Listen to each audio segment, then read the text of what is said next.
Gregory Mitchie is the author of Holler If You Hear Me. During the 90s, he was a grammar school teacher in Chicago's South Side neighborhood of Back of the Yards.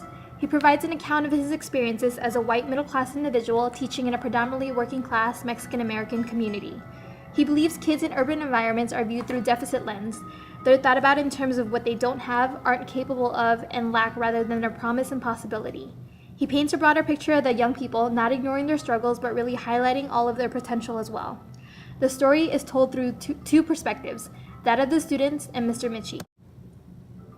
The Back of the Yards neighborhood was an entryway for many ethnic minorities throughout Chicago's history. During the 1900s, the area was a working-class community dominated by Eastern European immigrants. In the 1970s, it gradually became a largely Mexican-American community with a minority of African Americans. Residents from this community face multiple obstacles, which include racism, various levels of discrimination, and second-rate services. Mr. Mitchie examines how stereotypes are perpetuated through our culture. It often paints a sensationalized picture of Latino and African American students in inner cities. He points out negative stereotypes, which include students as underperformers, dumb, unmotivated, and either gang members or criminals. While it is true that the majority of the neighborhood residents have no direct ties to gangs, they have an inescapable presence that affects everyone in the community in one way or another.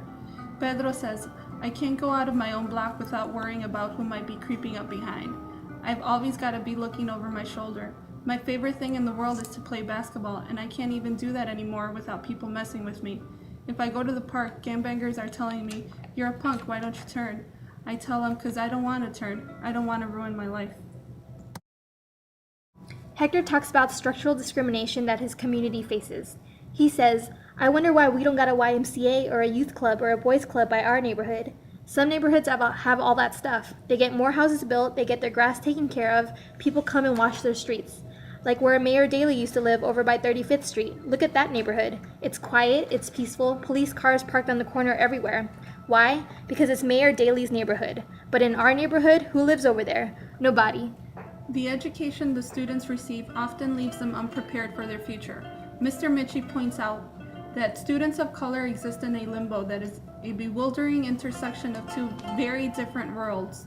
Nancy, who grew up in Back of the Yards, went on to study at DePaul University and acknowledges that it is social class more than race that creates barriers for her at the university. Nancy tells Mr. Mitchie, "In the majority of my classes, I'm the only Latina.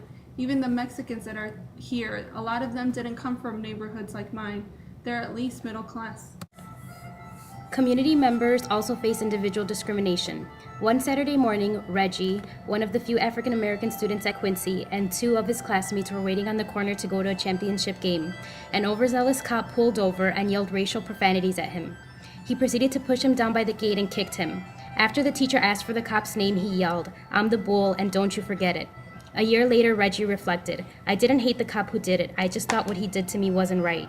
He got suspended, but he didn't really learn anything from it.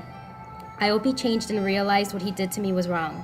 He continues, "Racism hasn't really gone away that much. What we gotta realize is that we may be different, but we have a lot in common. And the differences make it more interesting. It's boring when everybody's the same." Many of the themes highlighted by Mr. Mitchie are relevant, not only in an educational setting, but also in social work practice. Cultural competence when working with diverse populations is critical. We should be aware of our own worldview, examine our own attitudes towards cultural differences, and strive to be knowledgeable of different cultural practices. Mr. Mitchie reflected that to have true respect for his kids, he had to get to know them not only as individuals, but also as people in a particular context. Children of Mexican immigrants living in a working-class neighborhood on the south side of Chicago, when an increasingly xenophobic larger society during the 1990s. He also committed himself to learning more about the historical, political, and economic developments both in Mexico and in the U.S. that had brought them to where they are, and the current issues that continue to affect them. The kids educated and enlightened him, allowing him to see the struggles and triumphs that has shaped their lives and those of their families. Mr. Mitchie recognizes the importance of helping to empower his students. As social workers, one of our core values is to strive for social justice. Mr. Mitchie brought issues of social justice and equality into his classroom. As a media studies teacher, he helps his students find their voice through dramatic narratives, protests, letter writing campaigns, and discussion forums.